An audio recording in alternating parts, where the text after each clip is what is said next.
Et du tourisme pour la fin, cap sur Njolé, au cœur de la province du Moyen-Ogooué, à la découverte de l'île Almami Samori Touré, une étroite bande de terre de 500 mètres de long, recouverte par une forêt dense sur le fleuve de l'Ogooué, un joyau naturel encore méconnu du grand public, avec une histoire riche et inspirante.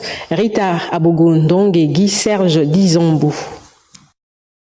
Dernière mise au point au consulat de la Guinée-Conakry avant de prendre la route pour le Moyen-Ogooué à destination ville d'Ndjolé.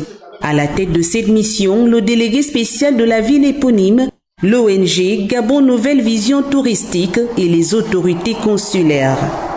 Une fois à l'entrée de la ville, la délégation est accueillie par la communauté guinéenne présente ici. Dès le lever du jour, l'équipe est allée faire ses civilités à Rosine Lumbi Piga, préfet du département de Labanga-Bigné, avant d'embarquer pour l'île Almami Samori Touré. Nous sommes venus pour le lancement des travaux de valorisation de l'île que nous avons démarré depuis 2013. Et aujourd'hui, avec le constat que nous avons fait, et l'état de lieu de l'île, on trouve que c'est très dégradé.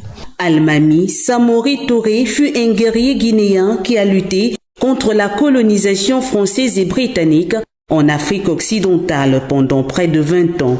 Exilé, il décède à Ndjolé en 1900. On veut transformer l'île Samori comme le lieu de recueillement des hommes forts. À côté de l'île, nous allons mettre un village touristique également dénommé le village touristique Almami Samori Touré. Avec le dynamisme des autorités actuelles qui œuvrent pour la valorisation du potentiel touristique que regorge notre pays, l'île Almami Samori Touré pourrait constituer un grand pôle d'attraction. Nous sommes en train de relancer un peu les activités sur l'île avec l'arrivée des nouvelles autorités qui nous facilitent vraiment, qui nous facilitent l'accès et les démarches administratives.